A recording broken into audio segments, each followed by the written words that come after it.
श्री स्वामी समर्थ. नमस्ते. ज्योतिष kitchen and रेसिपीमध्ये आपले सगळ्यांचे मी खूप खूप स्वागत करते. आज मी पावसाळ्यामध्ये प्रतिकारशक्ती वाढवणारे हेल्दी आणि पौष्टिक असे लाडू बनवते आहे.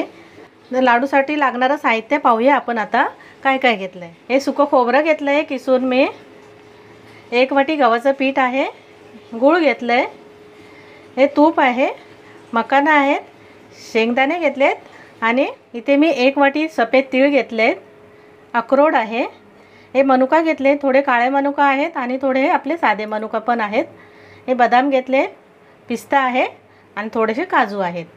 तर आता आपण रेसिपीला सुरुवात करूया. गॅसवर मी पॅन ठेवला आहे आणि आता हे एक एक वस्तू सर्व भाजून घ्यायचे आहेत. तर सगळ्यात पहिलं मी आता इथे शेंगदाणे घालून घेते. गॅस कमी ठेवायचा आणि छान असे शेंगदाणे भाजून घ्यायचे, जास्त करपू पण नाही द्यायचे, डाग नाही पडायला पाहिजे. आता मी इथे शेंगदाणे पहिलं भाजून घेते. इथे आता छान असे शेंगदाणे भाजले गेले, तर मी आता इथे शेंगदाणे काढून घेते. शेंगदाणे भाजून मी काढून घेतले, त्यामध्ये आता हे मखाने घालते. हे पण कमी गॅसवरच भाजून घ्यायचे आहेत. इथे मी आता मखाने भाजून घेतले, छान असे हाताने तुटतील एवढे भाजून घ्यायचे, सहज तुटले जातात आहे तसे. आता मी हे पण काढून घेते. मी मखाने भाजून घेतले. आता इथे मी तीळ घालते आणि तेही भाजून घेते आणि अशा सर्व आता बाकीच्या सर्व वस्तू मी भाजून घेणार. फक्त काजू बदाम बास आणि मनुका बास, त्यावेळी थोडंसं मी तूप घालणार आहे, 1 चमचाभर एवढं, आणि भाजून घेते. इथे मी कमी गॅसवर सतत ढवळत असं खोबरं छान लाल रंगावर असं भाजून घेतलं आहे. मस्त असं कलर आला आहे. खोबरं कच्चं नाही राहायला पाहिजे, जर खोबरं कच्चं राहिलं तर आपले लाडू खराब होतील. त्याच्यामुळे खोबरं व्यवस्थित कमी गॅसवर भाजून घ्यायचं, घाई करायची नाही भाजते वेळी. आता हे खोबरं भाजलं गेलं आहे, मी काढून घेते. इथे मी आता खोबरं भाजून काढून घेतलं आहे. आता मी गव्हाचं पीठ घालून घेते. गॅस एकदम कमी ठेवायचा आहे आणि सतत ढवळत असं रंग बदलेपर्यंत भाजून घ्यायचं आहे. आधी मी तूप घालणार नाही आहे, नंतर घालणार आहे. तूप केव्हा घालते मी दाखवते तुम्हाला. तोपर्यंत मी थोडंसं आता तूप न घालताच भाजून घेते. इथे आता पीठ मी सतत ढवळत भाजून घेतलं आहे आणि आता रंगही बदलत आला आहे पिठाचा आणि पीठ एकदम हलकं असं झालं आहे. आता मी याच्यामध्ये थोडंसं तूप घालून घेते. पहिलं 1 चमचा घालते आणि परत व्यवस्थित असं मिक्स करून घेते. इथे आता मी अजून 2 चमचे तूप घालून घेतलं आणि छान मस्त असं पीठ भाजलं गेलं आहे. अजून थोडंसं घालते मी तूप, एकूण 5 चमचे तूप घालून घेतलं आहे. आता मी गॅस बंद करणार आहे. छान असं भाजलं गेलं आहे, मस्त सुगंध पसरला आहे आणि पीठ मी थंड करून घेते. आता मी गव्हाचं पीठ वाटून घेतलं, ते थंड होतं आहे. तोपर्यंत मी हे सर्व जे भाजून घेतलेलं ते मी आता जाडसर मिक्सरमध्ये वाटून घेणार आहे. जाडसर वाटणार आहे, जास्त पावडर नाही करणार आहे. हे आता सर्व थंड झालं आहे. खोबरं पण मस्त असं भाजलं गेलं आहे, हे बघ.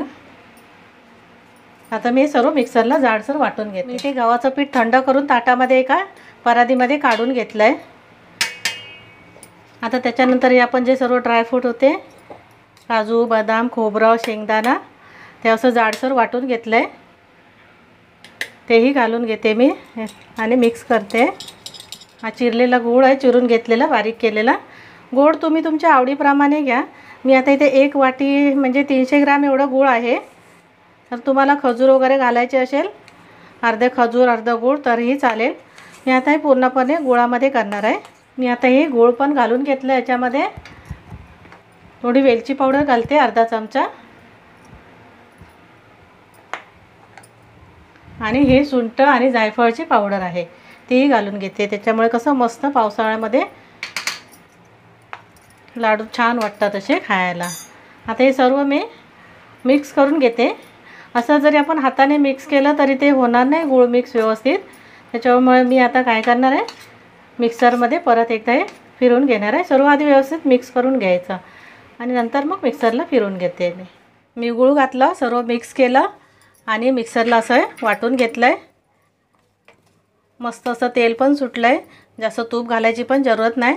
आणि आता मी असंच हे बाकी सर्व वाटून घेते, मिक्स करून घेते. मी आता हे गूळ घालून मिक्सरमधून फिरवून घेतलं आहे आता आपण याचे लाडू वळवायला घेऊया. थोडंसं मिश्रण मी हातावर घेते आणि पिस्ता घेतलेला ठेवला आहे तो मी लावून घेते वरती. अगदी सहज लाडू वळले जाणार आहे. जर तुम्हाला हे मिश्रण थोडंसं कोरडं वाटलं तर तूप घालून घ्या गरम करून, पण आता इथे मला वाटत नाही आहे. असे लाडू छान वळले जातात आहेत.